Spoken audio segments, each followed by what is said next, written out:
Tuesday afternoon, Billy and I had left the shop, headed south down 71 towards Cincinnati, with an empty trailer behind the dually. Well, Junebug, what are we up to today? I want to pick up, well, at least look at, but likely pick up a Ford. Not just any Ford. Yeah, my favorite Ford. 67 Mustang, 289 4-speed car. Now, as most of you know, I'm not a Ford guy. However, I have to admit I am very partial to 67 and 68 Mustangs. Billy and I have had numerous conversations over the years about possibly building one someday. As it turns out, Billy had just raffled off his Fairmont when a 67 coupe popped up on Facebook Marketplace, and the owner just so happens to be a fireman on duty today. He told Billy he'd drive the car to work and meet him at the firehouse. So Billy and I drove down to meet up with him and check out this Mustang and see if we can work out a deal and possibly bring it home.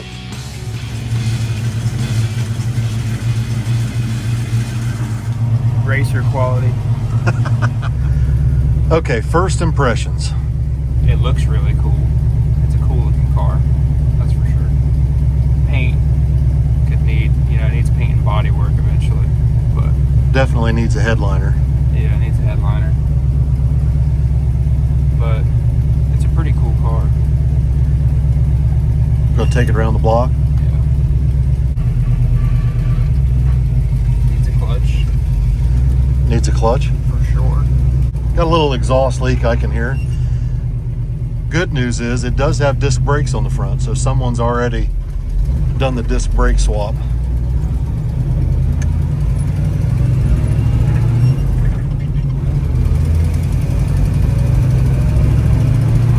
Got an old top loader 4-speed in it. Oh yeah, we can row those. This old 67 is a little rough around the edges, but it's not priced as a perfect car, and we're not looking for a perfect car anyway. Now, when this car was new, it was the first major redesign of the original pony car since its debut back in '64. The body was slightly longer and wider, allowing for better handling and more interior space, and it also allowed for a larger engine between the shock towers, which paved the way for one of the most legendary drivers and automotive engineers who had been collaborating with Ford Motor Company since 1962 to market a couple of the most legendary Mustangs ever built. The GT350s had been around since '65, but in '67, Shelby made available the GT500, and for the first time ever, a Mustang could be purchased with a big block under the hood. But perhaps what really made the 67 and 68 Mustangs so popular was the movie Bullitt, directed by Peter Yates, starring Steve McQueen. The movie was released in October of 1968, with McQueen playing the role of Detective Frank Bullitt. It featured one of the most legendary car chase scenes in cinematic history. The Highlander Green 68 Mustang Fastback, driven by McQueen, is chasing two hitmen in a black 68 Dodge Charger. The chase weaves through city traffic, narrow streets, and steep hills, showcasing San Francisco's iconic scenery. At times, the cars go airborne over the hills, and the camera work puts the viewer directly in the driver's seat. The screeching tires, gear shifts, and roaring engines contribute to a visceral sense of danger and excitement, with both of the cars sustaining visible damage as the pursuit grows more reckless and more destructive. The realism is further enhanced by McQueen's own driving, and many of the scenes giving the sequence authenticity. Though stunt drivers were used for the most dangerous moments, the editing seemed seamless. The violent end to the pursuit led to the demise of the Dodge, but McQueen and the Highlander Green 68 Mustang Fastback became instant legends. Although the car we're looking at today is a coupe car instead of a fastback, the car is within Billy's budget.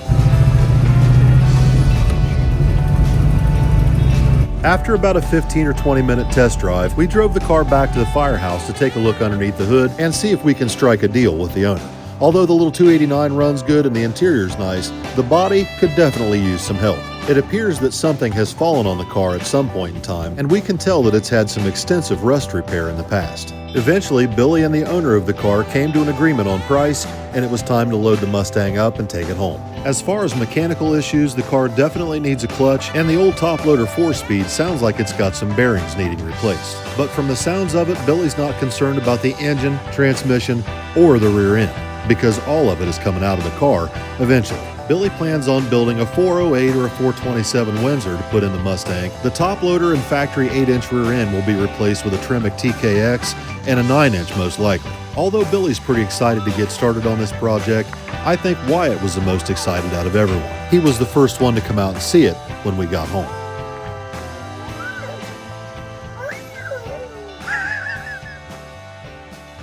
All right, everybody, welcome back.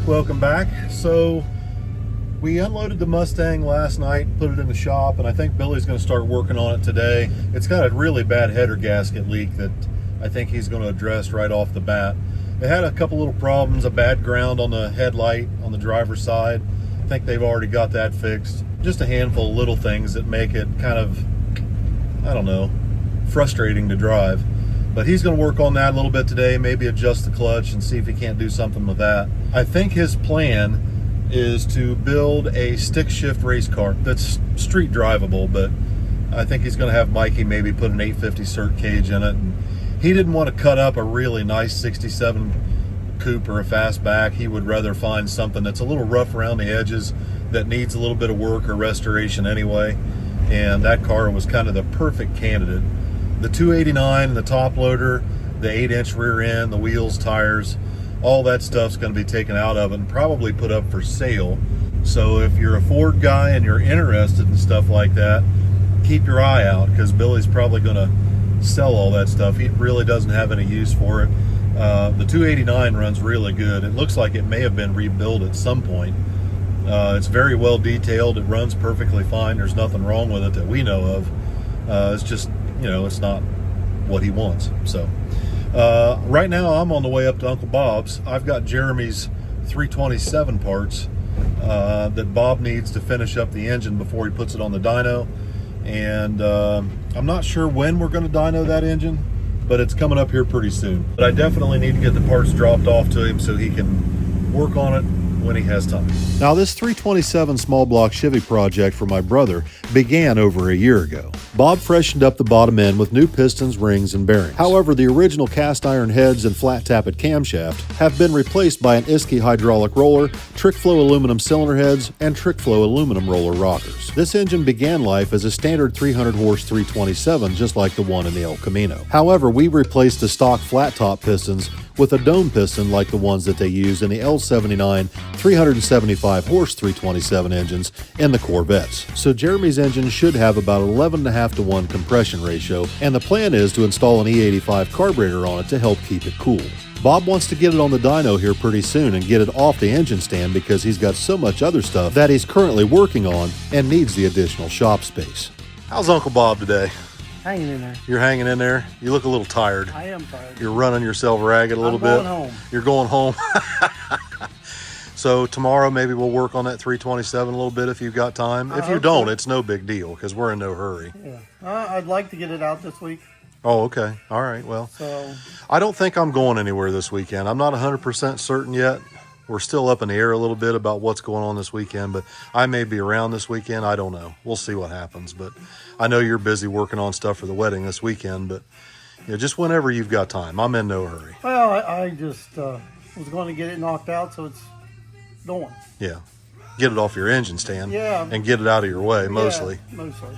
Yeah, so I brought an intake. I brought intake gaskets, valve cover gaskets, valve covers, a harmonic balancer, pointer, timing pointer, hardware for the valve covers, breathers, and spark plugs, oil filter, all that stuff. So it's in there sitting with the engine. So whenever you've got time, it's no big deal. We're in no hurry.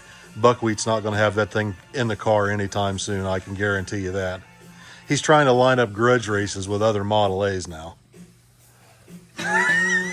After I dropped off the remaining parts that Bob needed for my brother's project, it was time for me to come home and get started on one of my own. We're going to pull this engine out of the Monte Carlo and put it in my Malibu, but my cherry picker won't reach over the nose and Billy's is broken, so Kenny's requesting that I take him down to Harbor Freight to get a new cylinder for it. Now the way I figure it, this is about as dangerous as taking Vicky to the flower place. Hey, last time we only spent, what, $400?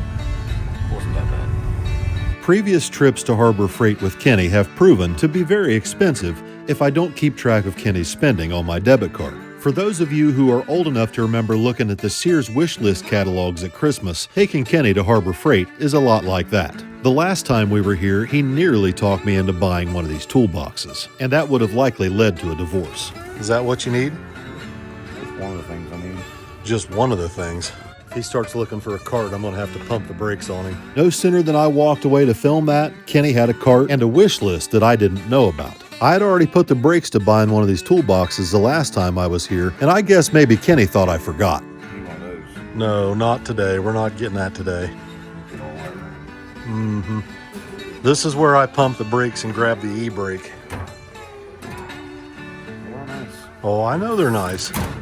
I held Kenny off to two purchases. One, the cylinder that we needed, and some fancy load leveling outfit that he thought he had to have. Someday I'll go in there and I'll buy a toolbox and fill it full of brand new tools. But for right now, I've got other projects I've got to take care of. And Vicky's already warned me that she wants to go back and buy more flowers at Timbuck in a couple of weeks. But at least it helps keep Wyatt busy. He likes watering them. Unfortunately, he likes to pick them too. Anyway, after a quick stop for lunch, Kenny and I came back to the shop and installed the new cylinder on the cherry picker and drug the Monte Carlo outside in the sunlight for the first time in several months. I'd almost forgotten just how beautiful this car really is. Dude, this thing is gorgeous. It's killing me tearing it apart. Well, it is me too, believe me. So I've had a lot of people ask, why don't you just finish this? Well, this thing, I'm 99.9% sure we're going to put an automatic in it. However, it still needs a cage, it still needs mini tubbed, and I can't do the plumbing or the wiring until all that is done. So there's no sense in trying to make the thing run and make it drivable until the chassis work and the mini tub's done. So that's the reason. Now, the engine actually comes out of this thing really easy. It's not that bad. I know it looks terrible, but it's really not that bad. The transmission, we need to take it out first anyway, because I think Hanlon's going to swap this transmission out with me for another brand new TKX that's not set up with a mid shift, because you got to take the whole transmission apart to do it. So for right now, we're just going to go ahead and pull the engine transmission out of it and get it ready to go over to Mike's, I think on October 15th. That's the date he gave me. We'll see how it goes, but it is killing me to take it apart, but it'll go back together. I promise.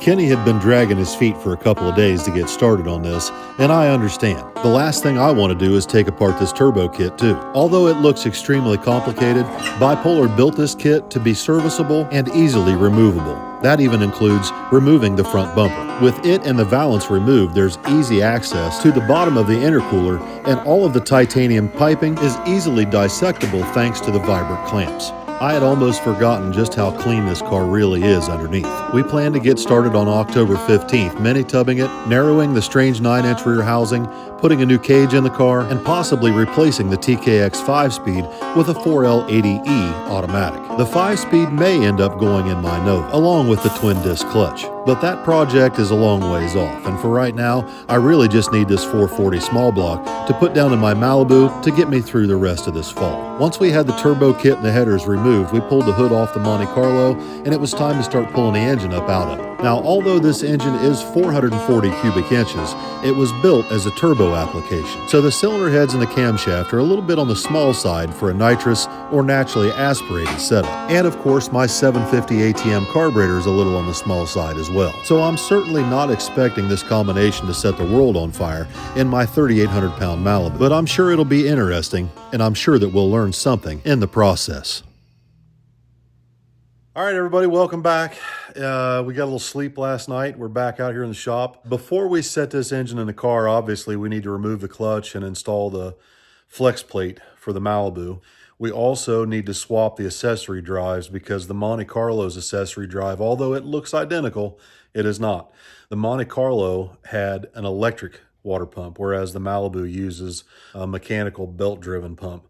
So we're going to swap those accessory drives. Kenny's already got the accessory drive off the Monte Carlo's engine over here on the other side of the shop, but we need to get the Malibu's accessory drive put on. They're from CVF, really nice parts.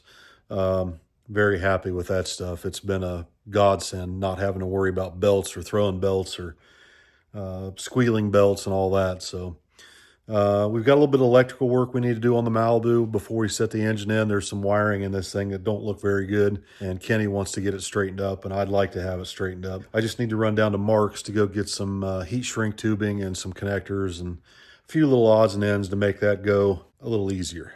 I let Kenny sleep in a little bit to catch up on some rest while I tried to get caught up on running some errands. The first one for today is stopping at Mark's to pick up some electrical supplies down at Buckeye Lake. As it turns out, Mark was having a little bit of a rough morning. Thankfully, his morning rush had just left as I pulled in, and he hadn't yet caught his breath when I approached the counter.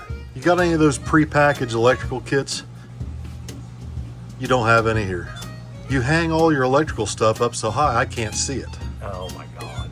Mark could tell I was in a little bit of a hurry, so he ran off to each one of his little rat holes in each corner of the store, trying to gather up everything I was requesting. But his frustrations were more than he could contain. So You had 2 call-off sick. yeah, 2 call-off sick, so it's just been me and Alex and 2 drivers, and it's been a proverbial. Well, has my brother been ringing your bell? Oh yeah, I get texts from him on a bi-hourly basis. He keeps sending me these, fast Model T hot rods and stuff, and it just... Well, ain't none of them his. No, they're not. Currently, I think he's trying to set up grudge races with other stock Model A's. Oh, is that what it is? Oh, yeah. Okay. Yeah. Well, that's good. That's where he needs to stay. From what I understand, Buckwheat's been trying to line up a grudge race with other stock Model A's, but if he's going to do it anywhere close to his house, it's going to have to either be on the street or he's going to have to wait a couple of weeks. Because this week and this weekend, our local track is hosting an IHRA Nitro Outlaws Series event featuring stock, super stock, mountain motor pro stock, top alcohol dragsters and funny cars, top fuel dragsters and funny cars that run on nitromethane, as well as nitro Harleys. Tommy and Allison went down to Beach Bend and Bowling Green, Kentucky this weekend for LS Fest, and since the rest of us stayed home to work on our own projects, Vicky and I would love to take Wyatt down there to watch the cars run once we get the Malibu finished up out in the shop. After tidying up the wiring, Kenny got the new 440 set down in the car and started putting the headers on. The passenger side's a little tricky. You have to put the header and the starter on at the same time. We worked on the Malibu while we watched the qualifying from trails on the television out in the shop. Out of all the classes, Mountain Motor Pro Stock is one of my favorites. Pick the front end up, went to the left as it was spinning the tires, set it back down, straightened it out. Over the next couple of days, there were several trips made down to the parts store to pick up little items that we need to finish up the car. June Pup never misses an opportunity to go for a ride, especially to the parts store, because she knows there's an opportunity to get something to eat. Although Mark was busy on the phone talking to one of his girlfriends, Thing 2 got us hooked up with everything I needed and got June Pup taken care of as well.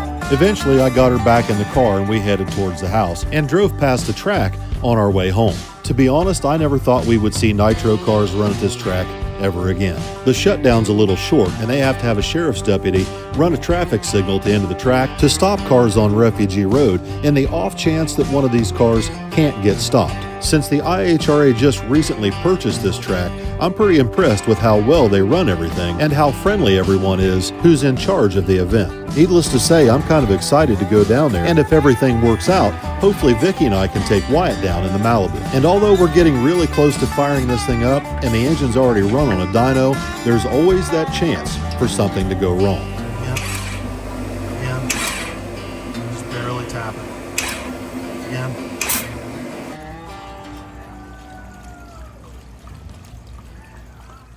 All right, so Mr. Kenny Powers been working overtime back there.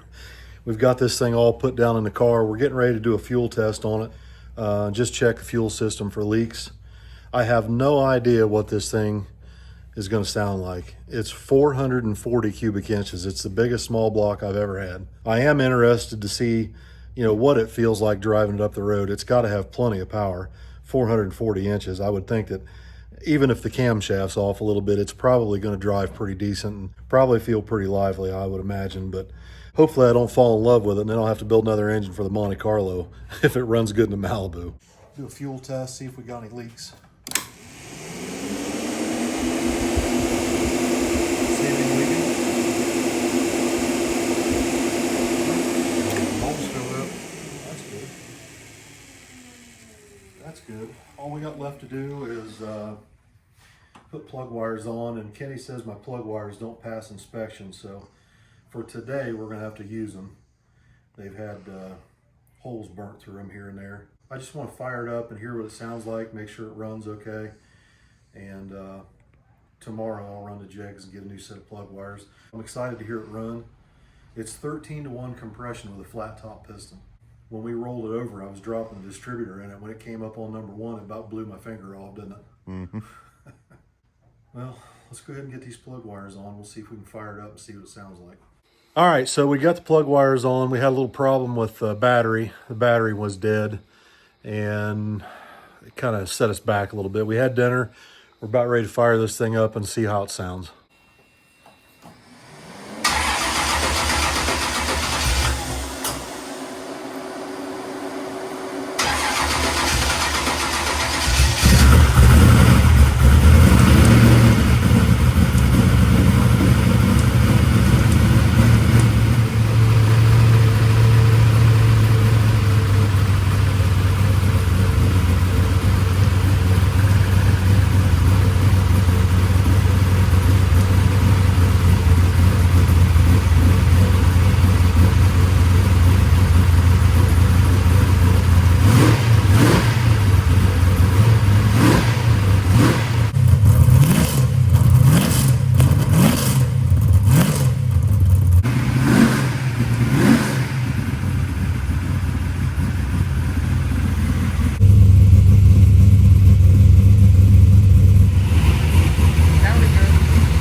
So far, so good with the new 440. However, I've got a few things I want to take care of tomorrow morning, after breakfast.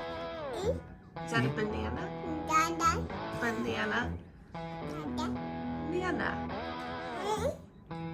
After me and Pookie got done sharing breakfast, it was time to head out to the shop and get busy.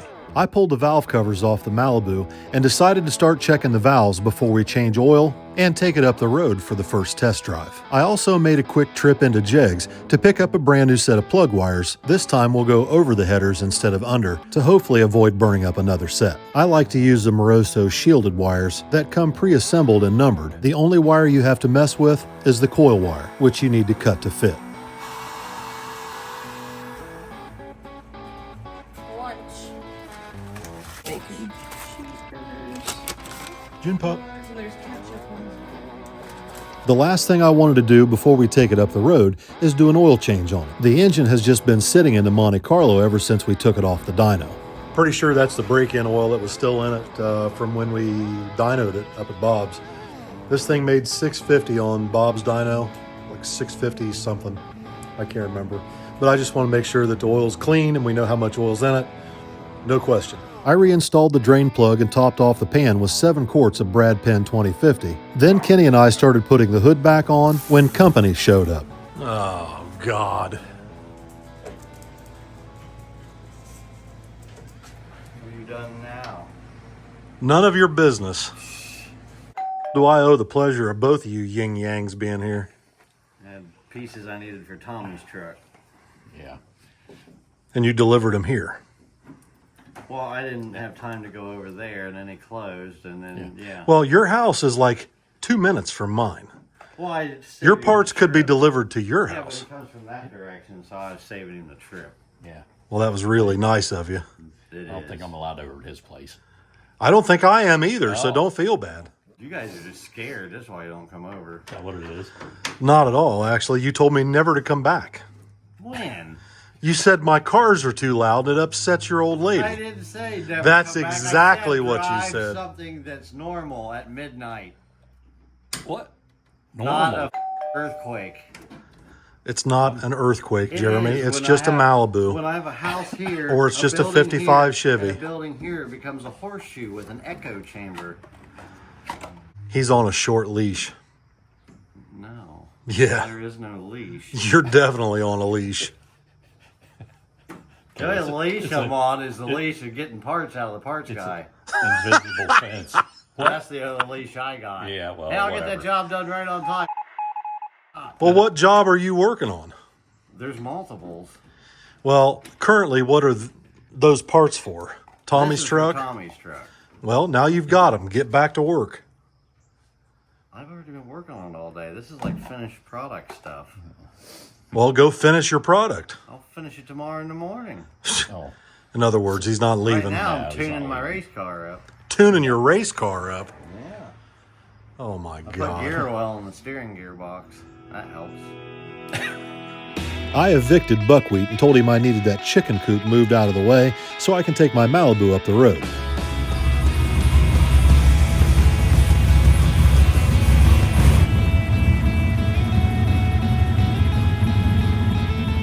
The only problem was the car has been sitting for so long, the windshield's so dirty that I can't hardly see out of it. Maybe it's just me, but I cannot stand to take a vehicle up the road, let alone drive my wife somewhere in it when it's this dirty. With the timing, we're cutting it a little bit close to take the car down to trails tonight and actually get to watch some racing before they're done. So Vicky ended up joining me for the first test drive with the 440 in the Malibu.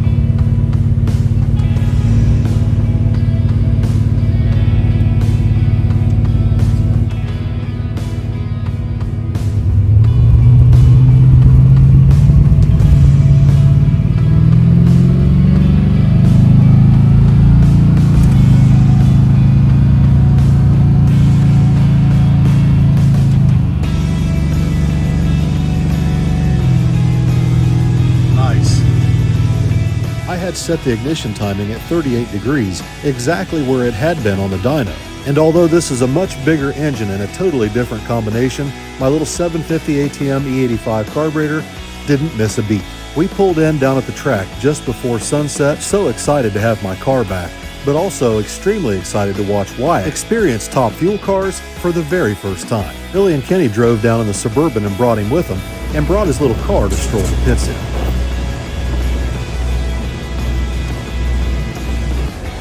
Look at that, Pookie!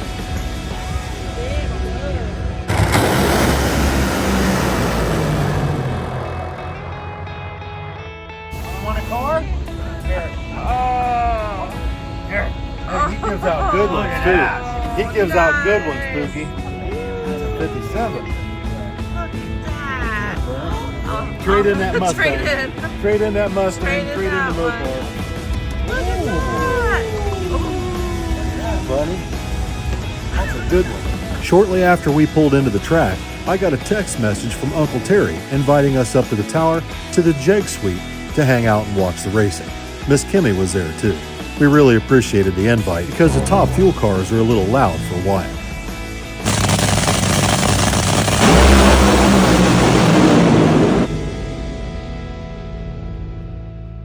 Dixon all the way. 419, 241. All right, everybody, welcome back. It is Sunday night. I'm trying to get this video finished up. I'm out here in the shop with the Malibu. I just got home. I took Vicky to dinner tonight. We went down to Texas Roadhouse and had dinner and took the car. Really enjoyed it. It's therapeutic having your car back. You don't realize how much you miss having it until it's gone. And I have definitely missed it. Now, I am very intrigued. I have not yet had a chance to really get on this thing, or I can't really tell, if it runs better or worse, whatever, but it definitely runs smoother. This thing is very, very happy. It cruises very easily, very, very, very minute throttle input, and this thing is running right down the road. Very clean. Much nicer to drive than the 415 was. The 415 had a pretty good size cam in it. This one, this camshaft, although it's a turbo grind, I told Nolan specifically I'm going to drive the wheels off of it. So Nolan had this cam ground, obviously for a turbo combination, but he had drivability in mind, and it's definitely drivable. I can't imagine how good this thing would run on boost. It runs pretty good, naturally aspirated. And even though I've just got a little 750 carburetor on it, it still seems to run pretty good. I did call ATM and ordered a 1050 CFM 4150 carburetor for it, because I'm sure that this engine needs a bigger carburetor than a 750. The 750 drives so nice. Street manners, everything, it's just incredible, and I'm really happy with that part of it. In other news, Billy hasn't really had much time to work on the Mustang since we got it home.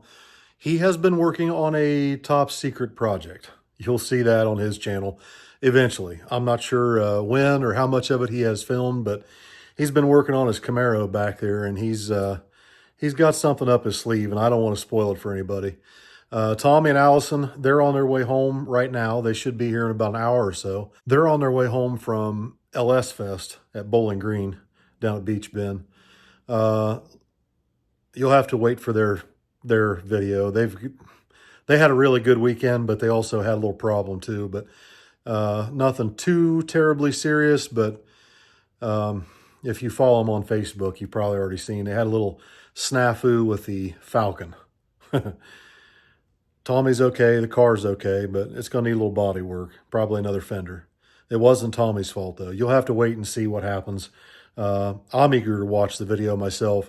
Tommy set a new personal best with the truck and the Falcon at Beach Bend, and I think he's really excited to get the video done. It sounds like they both had a wonderful time down there, so I'm really happy for them. They should be home here in about an hour or two. I want to try and get in and get this video uploaded and finish editing it. And tomorrow starts a new day. And I think tomorrow afternoon, I'm headed up to Uncle Bob's with buckwheat to dyno his 327. Anyway, that's going to do it for tonight, guys. Thank you for liking, sharing, commenting, subscribing. I really appreciate everybody. It's really interesting. I've got a new option on my YouTube channel. It's a, I don't know what you call it, where people can actually get on there and make posts and comments and ask questions. It's really cool if you haven't checked that out yet. Pretty interesting. I've been sharing some things on there. If you haven't checked it out, check that out.